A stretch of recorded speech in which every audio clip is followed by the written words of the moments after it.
How do you raise up a godly generation of boys? That's the question we're addressing today on Flourishment. I'm your host, Tina Yeager. This episode of Flourishment was recorded live on site at the National Religious Broadcasters Convention in Nashville, so you might hear some background noise. Flourishment is part of the Spark Media Network and can be heard on the Edify app. Today I have with me Mark Hancock. He's an award-winning author and conference speaker with 2 master's degrees in mental health, and he serves as Chief Executive Officer of Trail Life USA. Mark, I am so excited that you're on Flourishment. I have known you actually for a while, yes. And this is the first time I've had a chance to have you on the show. I'm thrilled about the ministry that you have through Trail Life USA and the things that you can potentially impact in the lives of generations of families through that. So let's launch into a conversation about where this started. How did you become passionate about raising up a generation of boys, young men, and fathers to really experience Jesus as the center of the family and the center of their identity? Well, I love that question, Tina. Thanks. It's great to be with you in this setting. Yes, it's kind of different for us, but it's wonderful. I've raised 2 boys. My wife and I have raised two wonderful sons, and we knew that there was stuff going on in the culture that just didn't make sense for boys. And we homeschooled them so that we could create an environment that appreciated them for who it is that they are and what it is that they do. But we recognized that in the culture it was a mess. Now we managed to find a place. It was actually in a Boy Scout troop where we met with like-minded families. The boys were able to experience outdoor adventure and all those things that they needed in order to grow. But in 2013, Boy Scouts kind of started to lose their way in terms of their traditional values, and we knew that somebody was going to need to come up with an alternative. So about 300 volunteers across the country worked together they connected through LinkedIn or other forums and said something's got to be done. There were a number of factions that were going to create an alternative to the Boy Scouts. And we all came together under one flag in 2013. And in 2014, we launched Trail Life USA. That is Christ-centered and boy-focused. And we think that that's important, that boys have an organization, and girls, that boys have an organization that's focused on their strengths and helping them develop into godly men. Now we're in all 50 states, over 40,000 members. We're in about 900 churches that are running Trail Life USA troops. So it began with my interest in helping my sons being drawn to another organization that kind of abandoned us or changed course, and then the passion to do something for boys. And I was kind of grafted in. I'm not the founder. We point to those 3. We don't point to a founder, but I have been with the movement since the beginning because of the importance of helping boys. Yeah. And as a mom of boys, I do understand that need to want to raise boys up in a Christ-centered environment, to know who they are as young men of God. So let's talk about how parents can start to instill those values in their children. What are some steps that parents can take to help begin to found those values in their family? Well, that's a great question. We actually have a book right now that's free download at traillifeusa.com called Letting Boys Be Boys. And it's important that we let boys be boys, because boys and girls are different. Yes, I know that's a radical statement to make today, but they are different biologically, socially. They develop in different ways. Their brains are different, their eyes are different, their ears are different. Boys and girls are different. And so we talk about some of those things in that free download, Let Boys Be Boys. But I think that parents, you got to start in that place. You got to start by saying, okay, I'm going to accept the science that says that boys and girls are different. I'm not going to fall prey to the cultural messages. You got to treat them all the same, one size fits all. It just doesn't. Like I said, their eyes are different. Because their eyes are different, boys' eyes are designed to see things from far away, things that are in motion. Girls' eyes are designed to see things up close. You say, well, why did God design them that way? Well, because the boys and the men need to be focused on things in the distance that could be a threat. And so they are distracted by movement in the distance. What does that look like in a classroom? Squirrel. That boy is going to be distracted because he was designed to do that. But then we declare that he has ADHD. In fact, when you look at the bulleted list of an ADHD diagnosis for boys right now, it's pretty much describes a boy. It says, can't sit still, wants to talk when he's not supposed to be talking, runs when he shouldn't be running, climbing trees when he shouldn't be climbing trees. It's like, that's a boy. You're describing a boy, but we label him with this. And there are legitimate diagnoses of ADHD, but it's like boyhood is some sort of social disease that needs to be eradicated. And so I would encourage parents to embrace and accept the difference between boys and girls. They need a different learning environment. Girls' eyes are designed for things up close because she is holding that baby and it's a beautiful picture of a woman who is memorizing every pore on that little infant's face. When we see a man doing that, we say, oh, isn't that nice? But we actually draw attention to it because we know intuitively that's different for a man to have that level of attention for that period of time because his eyes have to be elsewhere. So all of these things are just true. Brain develops different, hearing is different, and so parents have to accept the science and the difference between boys and girls. Even in the womb, an unborn boy behaves differently than an unborn girl when they introduce stimuli to that environment. So it's not a social construct. We make them into this or we make them into that. They're actually born with these differences. So that's the first thing, was encourage parents to do that. Also, encourage parents to understand the place of risk and competition. Boys value things that have something at stake. Otherwise, they ask the question, why even try? So we've been through a generation of participation trophies and go play soccer, but don't keep score. Well, that's, boys they're keeping score, whether you tell them not to or not. Boys have to have something at stake in order to be involved. Otherwise, their question is, why even try? They're not interested in everybody getting a trophy. They want to win. That's part of the construct of boys. Some could argue that that's part of the things that makes our country great, is that we have encouraged risk and competition. We send men to war. We send them into difficult situations because they have practiced risk and competition, and now they can go do a difficult thing. They've had a chance to fail, whether it's fail in sports or fail in some kind of challenge, and they brush themselves off and they try again. That was in the past. It seems like today we're raising a generation of what we call unproductive narcissists. They're unproductive because we don't expect anything from boys. It's like they're somehow socially damaged or something. And they're narcissists because we haven't let them fail. So I would encourage parents, let your son fail. Let him do something difficult. Put risk and competition in front of him. Keep him safe. Don't let him get hurt, but let him expand into that risk and competition, because that is what helps turn him into a godly man, the kind of men that we need to send to war, to go start a business, to do something difficult, to raise a family. 1 in 4 boys is raised in a single mother household right now, and 76% of teachers are female. So these boys are unguided by men because they're around women all the time. Now, particularly single moms are doing an amazing job in a very difficult situation in raising kids. You got to say they deserve all of our respect. But at the same time, that image that the boy has of a leader in his household, he doesn't know what it looks like to be a man because he's around women who are leading all the time. And so he needs a mentor. He needs a mentor that he can relate to as his own gender. What will I look like if I become a mentor? What does it mean to be? His question is, what does it mean to be a man? Yeah. Because I don't have examples in front of me, and it's sad that in our culture we're lacking so many examples of men. So in Trail Life, we really believe that any legitimate call to manhood must include a call to either raise your own sons or to be a dad-like to a boy who doesn't have a father. That's why we have so many men in our movement who are part of the movement. They don't even have a son in the program, but they're there because they understand the power of the next generation. I was out in Texas not too long ago with a troop, and the troop master pointed out a boy. He says, "See that boy over there?" I said, "Yeah." He says, "He doesn't have a dad at home, but I've connected him with that man over there, and that man makes sure he has his handbook, he has his guidebook, he has his ride to the troop, he's understood the assignment, he knows where the camping is this weekend, he has everything." The stuff that I did with my sons. Mm-hmm. And think that boy is being raised in a household where he doesn't have somebody advising him on those things. Well, and then he went on, he said, "See that boy over there? He doesn't have a dad either, and I've connected him with that man." We went 3 or 4 times saying I've made this connection. I was like, "Man, who are you?" Yeah. And he said, "Well, when I was 9 years old, my father died, and I became part of a boys' organization. And I was surrounded by these godly men who became dad-likes for me.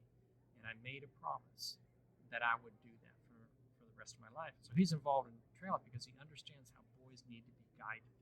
And of course, single moms just love it. I was in at an event in Virginia, and there was a fire outside of the event. We were all kind of standing around the campfire, just warming ourselves and talking. And a mother came up to me and she said, "I need to thank you for Trail Life." She said, 10 years ago, my husband died and left me with a 2-year-old son. She said, "I cried out to God.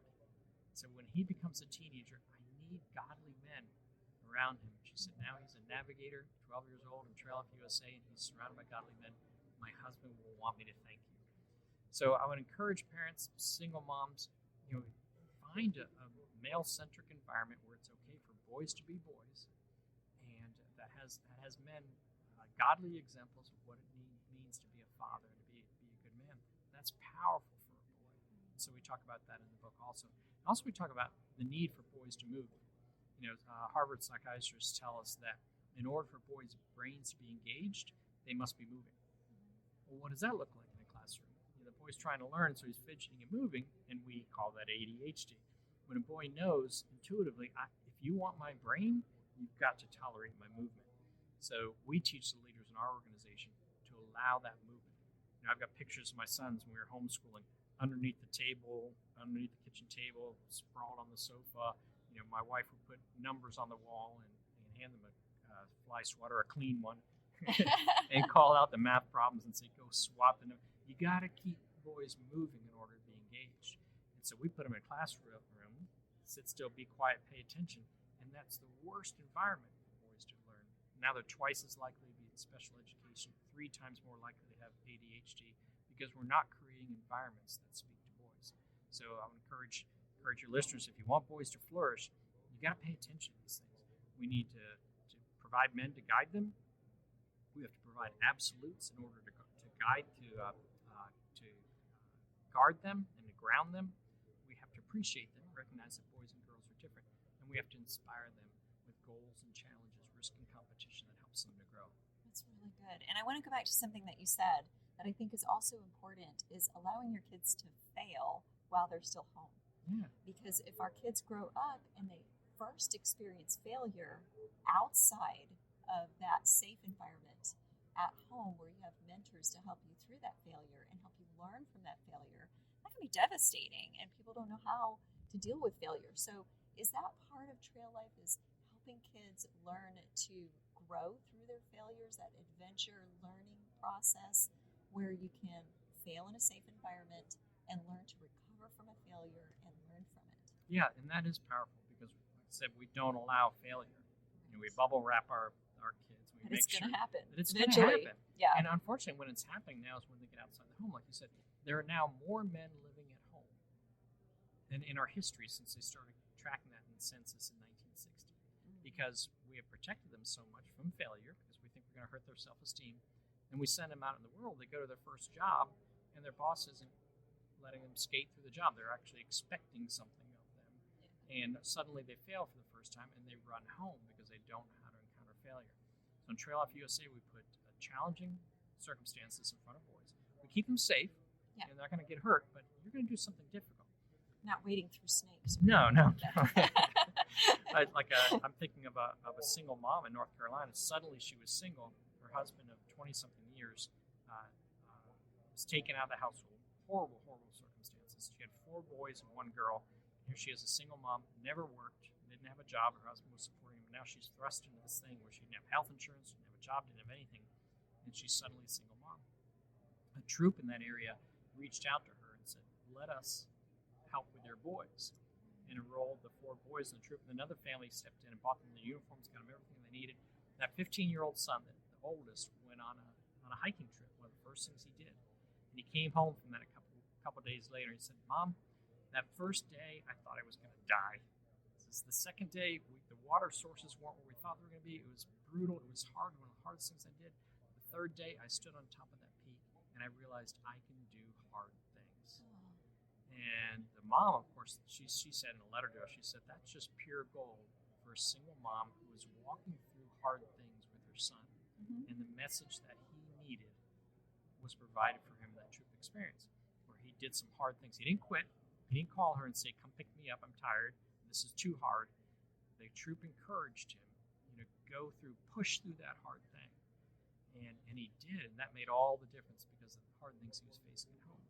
So we provide those opportunities in Trail Life and encourage parents, don't snowplow the roads for your sons. You got to let them press through, because when they do leave, you're right, when they're outside the household, they're going to run into things that they need to know how to manage these things.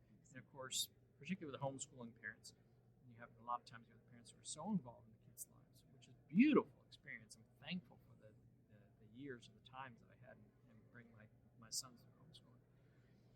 But we also gave them opportunity to fail and recover. Now, what's amazing is when we take risk and competition out of boys' lives, there is a place they can still go for that. They want that. So where they go is to video games, because video games do keep score.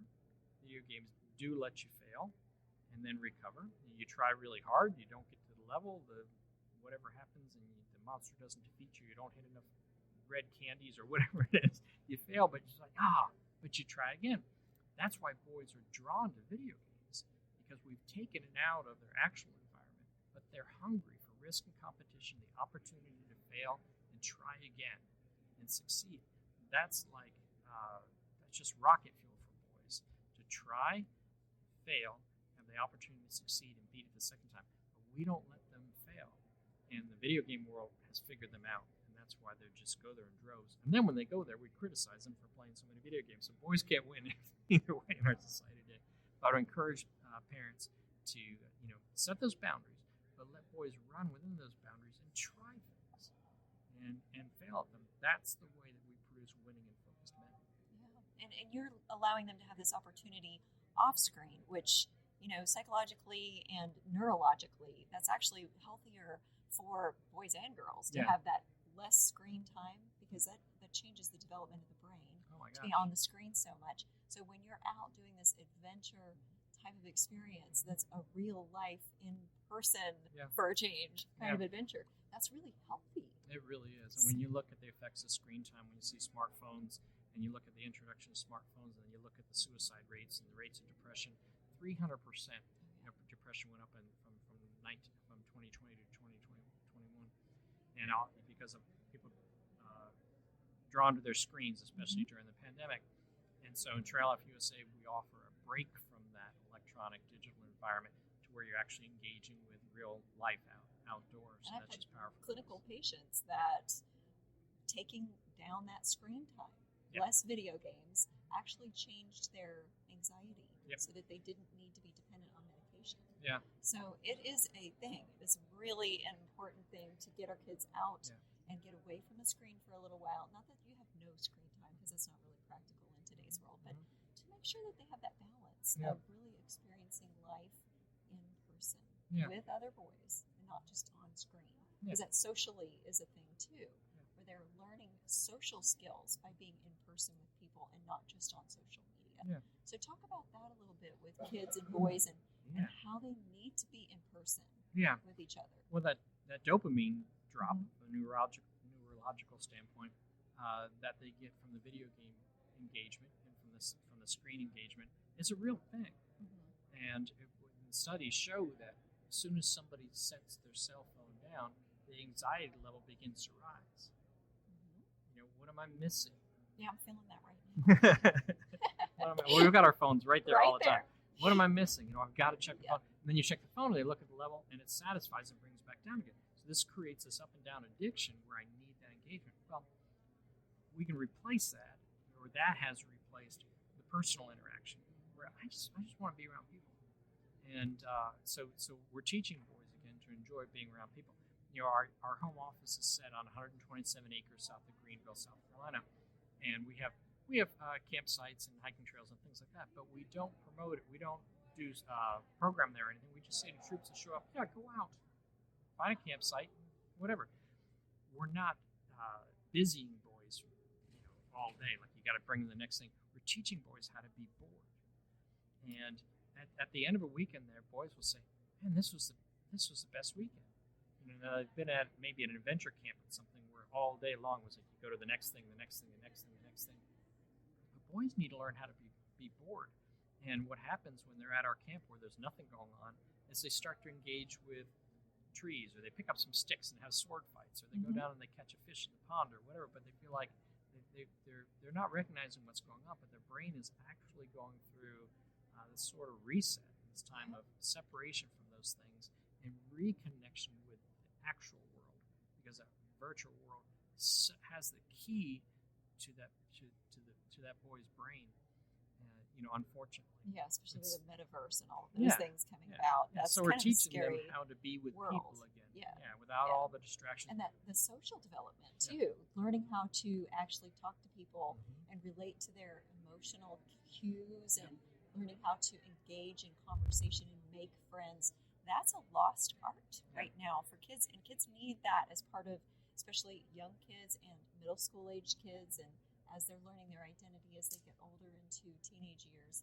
And that is the time period when you can have that influence through your program. Right, and the engagement with discovering the purpose in their identity. I remember the first time my son said to me, "I'm bored," and I said, "This just came out of me. I've now written about it." I said, "You're not bored. You lack purpose." And so, if we can restore purpose to boys, whether it's an award in trail life or going after a badge or achieving a certain number of nights camping or hiking or engaging in the outdoors, if we can give them that as a purpose rather than how many likes or followers I can get, then we're doing something that's making sense for boys. But we've taken, because their identity is so unsure in this mixed culture, the gender blurring that's going on. What does it mean to be a man? What does it mean to be a boy? What does it mean to be a winner? Those sorts of things have really hurt boys, have affected boys. As adults, we think that we've made these wonderful progressive changes in our society, but we weren't thinking about what it's doing to kids. When you remove from them the differences between boys and girls the girls are celebrated in our culture for doing these wonderful things, and are told rightfully that they're strong and they're beautiful and they can do hard things. Girls get that message over and over again. We don't give that message to boys anymore. It's almost like we're afraid that they're going to become toxic, or that if we tell them they can do anything, that they're going to bring a gun to school.